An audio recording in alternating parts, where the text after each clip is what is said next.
Hey everybody, how's it going? I hope you're having a great day today.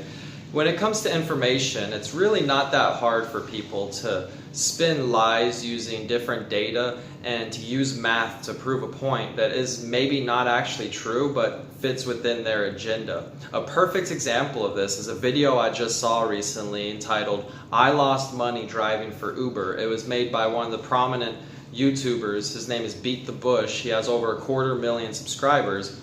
He does like the FIRE and frugal movement and lives a very minimalistic lifestyle. But it's not just him. In politics and on the news, we see this all the time.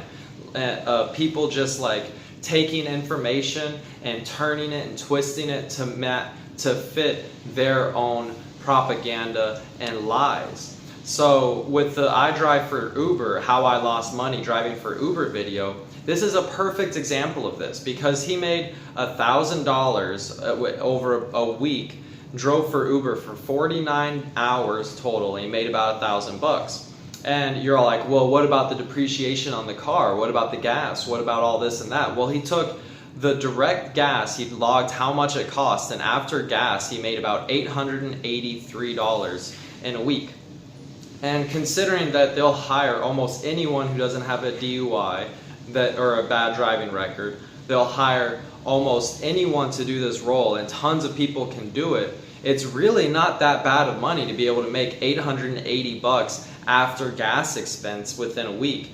But he spelled so much lies. So first off, he used an IRS's estimate for gas, maintenance on cars, depreciation, and all that, and he used his actual expenses. The IRS one is $0.53 dollars per mile, and he multiplied that by his mileage, and he took regular expenses, and he did a depreciation calculation which would have fully depreciated a $40,000 car within 25 weeks of using it 1,000 miles a week. So after driving it like 30,000 miles, he was going on about how his car would be completely worthless. Well, I'm sorry, that's not how depreciation works, okay? And if you're really so worried about your car's depreciation when doing these rideshare services, you can just get a car that's older and already fully depreciated, like a 2010 or 2011 Toyota Corolla that's already, or Honda Civic or what have you, that's already been pretty much fully depreciated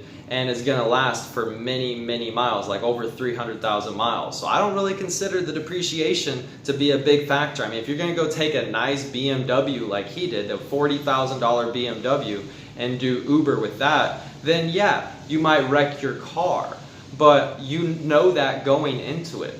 But anyway, the big thing that he did that was misleading was he doubled up his expenses, and he did a faulty calculation for depreciation that made it to where just his depreciation alone was worth more than he made in the week. I'm sorry, bro, but if you make $1,000 and it only costs you $130 in gas, that's really not that bad of a gig. That'd be like saying that pizza delivery driving, being a taxi, or all ride sharing, all of that is just, or delivery driving for Amazon, all of that is just out the window because your depreciation is just going to be thousands of dollars a week. Like, no. Well, the same concept of misleading people and spelling lies using information. I mean, a lot of people aren't mathematically inclined, and when they see the math, they just go ahead and assume it's correct, even though they don't know anything about accounting and they don't know anything about mathematics or statistical analysis or anything. And that's the problem, is a good majority of people out there don't do their research and they don't actually think critically. So overall, we have a gigantic culture of people just spelling lies because they take data points that might mean that you make like $700 or $800, $900 a week, and they somehow twist that and screw that up to where you're only making negative $500 a week. Okay, so just between me and you guys, Uber is not that bad of a gig. You can get pretty good money from Uber, considering that it doesn't take any skills and that anyone can do it. You're basically your own boss. You drive when you want, and it's really not that bad. People give Uber and Lyft really a lot of heat for how they treat their drivers.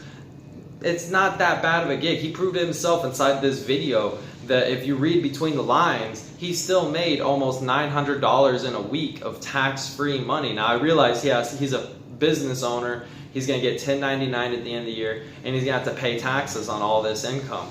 But in the current and today, it's all cash. So you can take that money, invest it, and then hopefully, you'll be able to pay your taxes later in the year. And with all the depreciation and, just by using the IRS's calculation of 0.53 per mile, you're going to be able to write off almost your entire income to where you're not going to be paying that much in taxes anyway. So it's really not that bad of a gig, because between your standard deduction and your regular expenses for owning and operating this ride-sharing business, I've known a lot of people who've actually made pretty decent money at Uber and Lyft, and they didn't ruin their cars within 6 months like this guy would have you believe. So anyway, people don't lose money driving for Uber, and there's a lot of ways that people can mislead the public. And because when you read the comments section, it's just full of people like, oh my God, thank you for your analysis. That was so informative. You just opened my mind. I knew that Uber was full of shit. They were full of shit, and they're only about corporate profits. And it's like, well, then don't work for them, So anyway, like I said, it's too easy nowadays to mislead people. But if you have a good bullshit detector, then you can tell that saying I lost money for Uber, driving for Uber, is just a clickbait title, guys. And it's not backed up by real facts, okay? So anyway, let me know what you guys think in the comments down below. And I hope you enjoyed this video. I appreciate you all taking the time out of your day to watch this video. And if you did enjoy it, please leave me a thumbs up. I would appreciate that very heavily. And until next time, peace.